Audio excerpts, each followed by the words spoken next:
Сәлеметсіздер, бүгін біз чебуреки дайындаймыз. Ол үшін бізге 500 грамм ұн керек. 2 чайная ложка тұз саламыз. Тұз.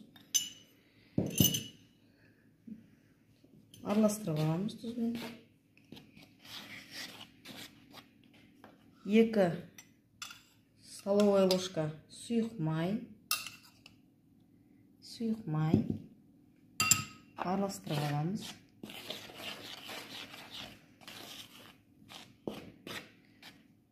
200 мл кипяток.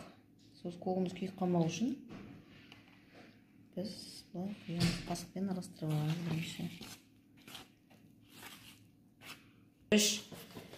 Тестамыз дайын болды. Енді оны жарты сағатқа салафанға салып қоямыз. 20-25 минут. 25-30 минутқа тестаны бұқтырып қоямыз. Оған дейін біз чебурекидің начинкасын дайындаймыз. Чебурекидің жаңағызы біз енді начинкасын дайындаймыз. Ол үшін бізге 400 грамм фарш, 400 грамм лук, пияз, 1 чайная ложка тұз, жарты чайная ложка бұрыш саламыз. Бірінші біз лугын қуырып аламыз. Чебурекиге лукты қуырдық. Бұны мен енді кішкене қуырылып жүрдім, так сіздер можете жартылай қуыруға. Енді осы қуырылғанға біз фаршын саламыз. 400 грамм. 400 грамм фаршын саламыз.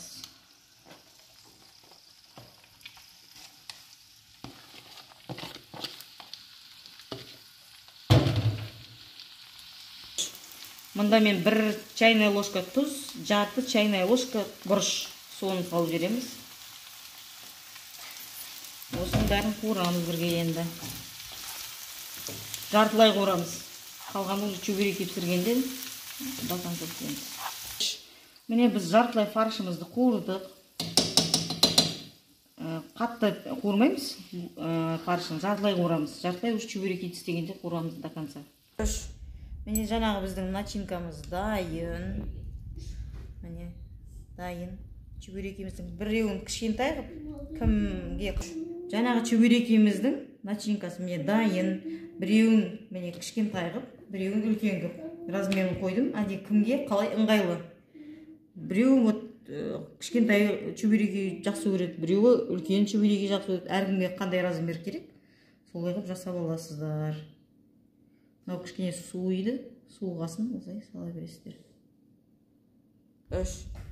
Міне чебурекиді осылай қатайтадық, біреуін кішкентай қып. Бұлай басқанда бүкіл озығын шығарып аласыздар. Сосын жан-жағын бұлай басасыздар.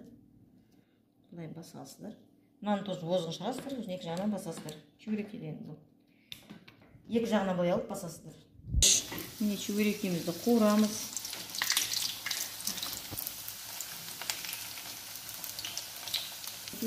Чебурекиді сразу қуырып жеуге болады, или жартылай өнімгі холодильникке қатырып қойып, келесі күні пісіріп жесеңіздер де болады. Біздің чебурекиміз дайын, астарыңыз дәмді болсын.